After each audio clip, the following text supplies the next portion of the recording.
আসসালামু আলাইকুম সুপ্রিয় শিক্ষার্থীবৃন্দ, তোমরা যারা একেবারেই রিসেন্টলি এসএসসি পরীক্ষা শেষ করেছো, আজকের এই ভিডিওটি শুধুমাত্র তাদের জন্য।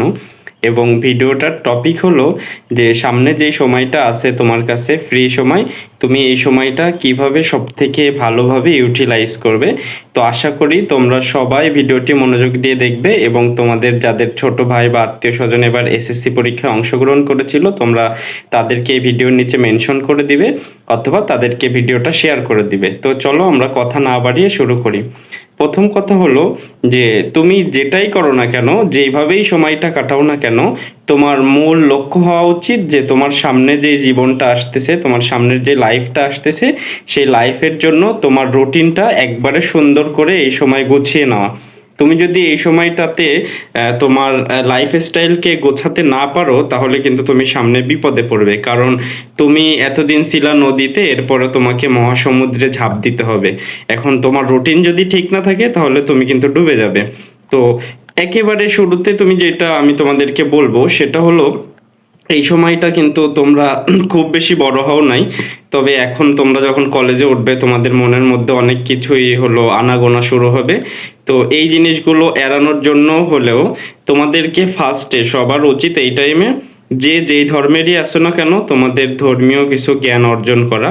তোমরা যারা মুসলমান আছো বা ছেলে আছো, তোমরা চাইলে এই টাইমে চিল্লায় চলে যাইতে পারো, আমরা তো গিয়েছিলাম। আর যারা মেয়েরা আছো অথবা অন্য ধর্মের আছো, মেয়েরা অবশ্যই তোমরা যারা কোরআন ভালো মতো পারো না, কোরআন শিখতে পারো বা অন্যান্য ধর্মীয় বই পড়তে পারো কারোর মানে সহযোগিতা নিয়ে।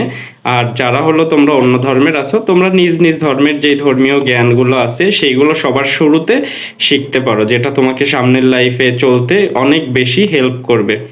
আর সেকেন্ড, আমি যে কথাটা তোমাদেরকে বলবো, এখন তোমাদের অনেক বড় ভাই পরামর্শ দিবে যে পড়াশোনা কর, এটা কর, সেটা কর, কিন্তু মানে যেটা খুবই সত্য কথা একটা, যে তুমি তোমার লাইফে যে স্টাডি লাইফ তোমার থাকবে, সেইখানে কিন্তু তুমি এরপরে আর এমন কোনো ভ্যাকেশন পাবা না।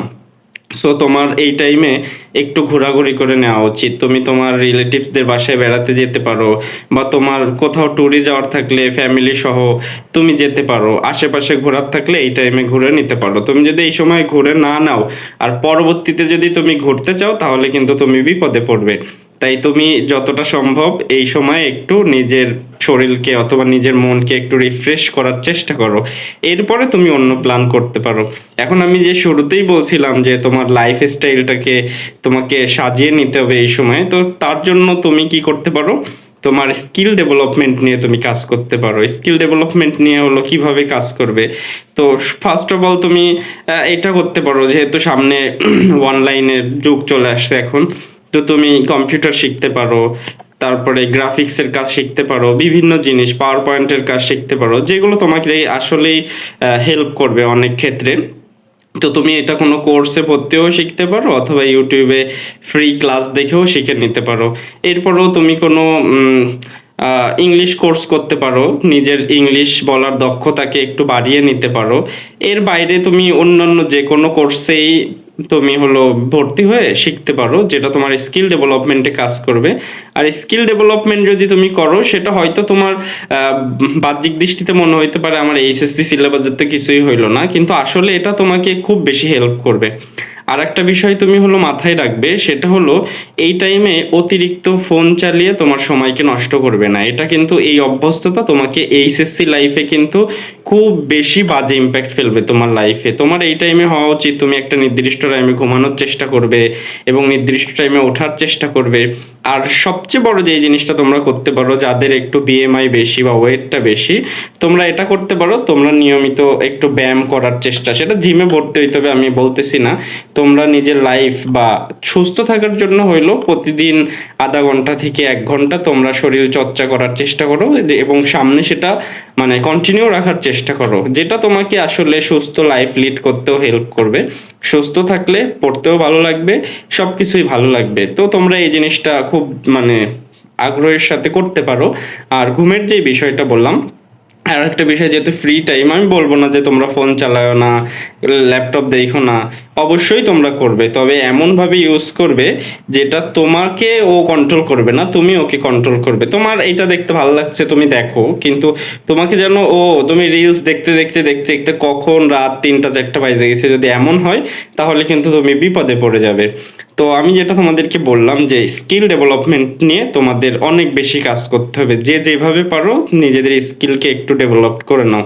আর লাস্টে তোমাদের আমি যেই কথা বলবো, যে একবারে শেষের দিকে তুমি 2-3 মাস এইভাবে কাটিয়ে ফেলো, ছুটি কাটাও, ডেভেলপমেন্ট নিয়ে কাজ করো, এবং শেষের দিকে কলেজে ভর্তি হওয়ার আগে, সার্কুলারের আগে তোমরা কি করতে পারো, মনে করো যাদের টার্গেট হলো মেডিকেল, তোমরা হলো বায়োলজি বইটা একটু পড়া শুরু করে দিতে পারো, একটু উল্টাইতে পারো যে কি কি আছে ভিতরে, ইন্টারেস্ট নিয়ে দেখার। আর যদি পারো 1-2টা অধ্যায় একটু পড়ে রাখলা, এটা তোমাকে হেল্প করবে মোটামুটি। খুব বেশি যে তোমাকে আগায় রাখবে এমন কোনো কথা না, কারণ ওই টাইমে তুমি যদি এই যে রুটিন মেনটেন করে পড়া শুরু করতে পারো, তুমি যে কাউকে হারাই দেওয়ার ক্ষমতা রাখবা।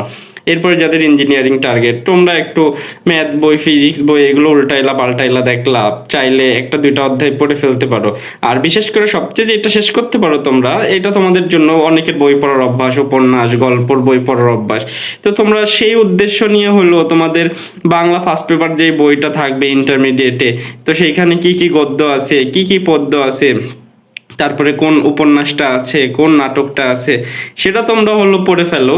আর সাথে সাথে ইন্টারমিডিয়েটের গুলোর উপন্যাস নাটকের হলো উপন্যাস নাটক, এটা তোমার ভিডিও তুমি পেয়ে যাবে, তো সেই ভিডিওগুলো চাইলে দেখে নিতে পারো ইউটিউব দেখে। তাহলে দেখা যাবে যে তোমার বাংলা ফার্স্ট পেপার কিন্তু শেষ, একটা এক্সট্রা প্যারা তোমার থেকে মুক্ত হয়ে গেল আর কি। কারণ যদি বাংলা সেকেন্ড পেপারে কোনো টপিকের সমস্যা থাকে, সেটা একটু দেখে নিতে পারো কারোর কাছ থেকে। তো এইভাবে যদি তুমি তোমার সময়টাকে সামনে কাজে লাগাতে পারো, তো তুমি দেখবে যে তোমার ইন্টারমিডিয়েটের শুরু থেকে তোমার লাইফটা ভালো কাটছে। একটা কথা মনে রাখবে, তুমি যদি শুরুতে পিছিয়ে পড়ো, তাহলে ওভারকাম করা খুবই কঠিন। আর অ্যাডমিশনে যে যারা ভালো করে, তুমি তাদের কাছে খোঁজ নিয়ে দেখো, তারা সবাই ফার্স্ট ইয়ারে খুব ভালো ছিল। যে ফার্স্ট ইয়ারে পিছিয়ে পড়ে সেই কিন্তু মারা খাবে আর কি। কারণ কি, ফার্স্ট ইয়ারের টাইমটা এত দ্রুত চলে যায়, কখন যে তোমার হলো ইয়ার চেঞ্জ পরীক্ষা চলে আসে কেউ বুঝতেই পারে না। কারণ স্কুল লাইফ থেকে কলেজ লাইফে যাওয়ার পরে তোমাদের অনেকেরই পাখা গজাবে, দেখবা উড়তে উড়তে একবারে সময় চলে গেছে। তো আমি আশা করব যে তোমরা যারা ভিডিওটি দেখেছো, তোমরা আমার এই নির্দেশনাগুলো খুব পুঙ্খানুপুঙ্খভাবে মেনে চলবে, এবং তোমাদের লাইফটাকে, সামনের এই সময়টাকে তোমরা ওইভাবেই সাজাবে। আমি আশা করি, আমি খুব সিম্পল কিছু কথা বলছি, এগুলো তোমরা করতে আর কি, তবে একটু জাস্ট এমনভাবে করবে যাতে তোমার রুটিনটা ঠিক হয়ে যায়। যদি তুমি তোমার রুটিনটা ঠিক করে নিতে পারো এবং এইচএসসির শুরু থেকে পড়াশোনা করতে পারো, তো আমি ইনশাল্লাহ আশাবাদী তোমরা এইচএসসিতেও ভালো করবে। এবং যারা এইচএসসিতে ভালো করে, তারা অবশ্যই অবশ্যই অবশ্যই অ্যাডমিশনও ভালো করে, কারণ একই বই, একই পড়াশোনা, একই এমসিকিউ, আমরা শুধু উল্টাই ফেলি। যে উল্টাবে না সে অবশ্যই ভালো করবে। আশা করি তোমরা তোমাদের সামনের সময়টা ভালোভাবে কাটাবে, আমার নির্দেশনাগুলো মেনে চলবে। আর তোমাদের জন্য এবছর আমরা এই নোমর একাডেমি পরিবারের পক্ষ থেকে অনেক কিছুর প্ল্যান করেছি, সেইগুলো আমরা এক্সিকিউট করার চেষ্টা করব। তোমরা আমাদের সাথে থাকবে এই আশা ব্যক্ত করে আজকের ভিডিওটি এই পর্যন্তই। আসসালামু আলাইকুম ওয়া রাহমাতুল্লাহ।